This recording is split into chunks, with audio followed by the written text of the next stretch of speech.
देखिए, सच्चाई बाहर आ गई। यही प्रशांत किशोर जी ममता जी के राइट लेफ्ट हैंड, उनके ब्रेन हर चुनाव में रहे हैं और वही उनकी आवाज़ जो आज लीक हुई है और उसको हर चैनल दिखाई दे रहा है। आपके चैनल ने भी सवेरे दिखाया है इसको, तो इससे ये पता चल रहा है कि उन्होंने साफ शब्दों में कहा है कि ममता जी हार रही हैं।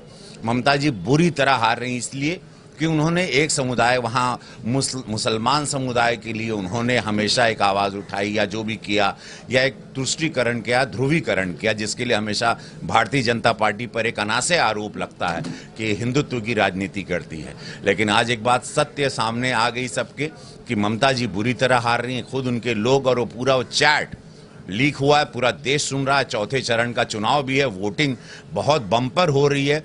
और ये मैं चूंकि उस चुनाव से यहाँ आया हूँ, इस वक्त गोरखपुर हूँ अपने संसदीय क्षेत्र, तो मैं आपको बता रहा हूँ जो मैंने रूबरू मेरी अनगिनत सभाओं में देखा, वहाँ पर ममता जी के आतंक से, ममता जी के टीएमसी के गुंडों से, वो भय से, और वहाँ पर आज तक कोई भी 10 साल में एक विकास नहीं हुआ, उसकी हार हो रही है। और आज ये सामने ये ऑडियो भी आ गया है, तो ये सारी चीज़ें आ गई कि खुद टीएमसी और टीएमसी के लोग और उनके जो ब्रेन्स माने जाते हैं, जो उनके एडवाइजर्स थे चुनाव में, उन्होंने लोग भी आज एक्सेप्ट कर लिए हैं। और वो सीक्रेट चैट्स था कि ममता जी बहुत बुरी तरह हार रही हैं।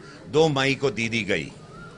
बहुत बड़ी संख्या में महाराष्ट्र से और अन्य राज्यों से भी मजदूर क्या कहना चाहेंगे इन लोगों को? मैं कांग्रेस पार्टी, राहुल गांधी जी और ये सारे लोग जो विरोधी हैं भारतीय जनता पार्टी के, उनसे निवेदन करता हूं कि अफवाह फैलाना छोड़ दीजिए कि वैक्सीन की कमी हो गई है या तो ये वेव वापस आपको जान से मार देगी।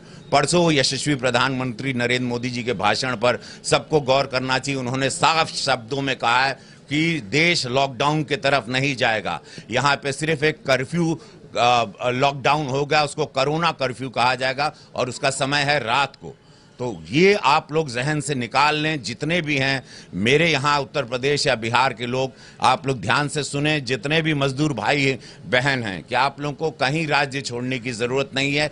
रात के समय पर कोरोना कर्फ्यू है, ये लॉकडाउन नहीं है। देश लॉकडाउन की तरफ नहीं जा रहा है। हमारी स्वदेशी वैक्सीन्स बन रही है, उसकी मात्रा भी ज़्यादा। अचानक हर जगह पर सेंटर्स पर जहां पे 100-200 लोग आते थे, अब 1000 की मात्रा में लोग आने लगे, तो वैक्सीन्स कम हो गई। लेकिन हम लोग इतने सक्षम हैं कि हम लोग पर्याप्त अपने वैक्सीन्स के डोज बनाएंगे और देश के हर नागरिक को वैक्सीन लगेगी। घबराने की, पैनिक होने की ज़रूरत नहीं। पैनिक बटन मत दबाइए। उस समय पिछले साल और इस साल में अंतर है। हमारे पास ना मास्क था, ना वैक्सीन थी, ना बेड था, ना वेंटिलेटर्स था, ना हम लोगों को इस बीमारी के बारे में, वायरस की तोड़ पता था। लेकिन अब हमारे वैज्ञानिक डॉक्टर्स ने इसका तोड़, और अब देश पूरी तरह से सक्षम है कि हम लोग अपने नागरिकों का, देश के नागरिकों का ख्याल रख सकें। पैनिक होकर कहीं भागने की किसी राज्य में ज़रूरत नहीं है, अपने गांव आने की ज़रूरत नहीं है। आप जहां हैं वहीं रहें, वैक्सीन लें, सोशल डिस्टेंसिंग का पालन करें, मास्क ज़रूर लगाएं। इस वक्त मैं इंटरव्यू के वक्त खाली मास्क निकाला हूं, लेकिन आप लोग मास्क ज़रूर लगाएं और अपना ख्याल रखें। गर्म पानी पिए, एक्सरसाइज करें, कसरत करें, योगा करें, दौड़ें, इम्यूनिटी सिस्टम को स्ट्रांग रखें, आप लोग ठीक रहेंगे। व्यापारी की हत्या हो गई, पुलिस तय तक नहीं पहुंच पा रही। देखिए, अभी ये चुनाव, जैसे आप लोग जिला पंचायत का चुनाव है, आपसी रंजिश है। गोरखपुर आप लोग देख रहे हैं कि यहाँ पर अभी ज़मीन की कीमत काफ़ी महंगी हो गई है। गोरखपुर एक हॉटस्पॉट हो गया है, तो यहाँ पर अब ज़मीन के लिए भी भूमाफिया लोग भी लड़ रहे हैं, लेकिन पुलिस उनके तह तक पहुँच रही है। और ये मुख्यमंत्री जी का शहर है। मैं वादा करता हूँ एक सांसद होने के नाते, मुजरिम पकड़ा जाएगा। और जितने भी हत्याएं हुई हैं अभी ये पिछले हफ्ते में, सारे मुजरिम पकड़े गए। कुछ रंजिश रही, कोई ज़मीनी विवाद रहा, कुछ पंचायती चुनाव को लेके लोगों में रहा, ये है। लेकिन हम लोग पूरी तरह इसको कंट्रोल करेंगे और ये मैं वचन देता हूँ आप लोगों की, इन हत्याओं पर कोशिश रहेगी हम लोग अंकुश डाल दें। कप्तान साहब से हमारी बात हुई और उन्होंने बोला हम लोग इस पर पूरा, आज उसकी बैठक भी होने वाली है और इस पर पूरी तरह से हम लोगों की नज़र है, इस पर कंट्रोल किया जाएगा।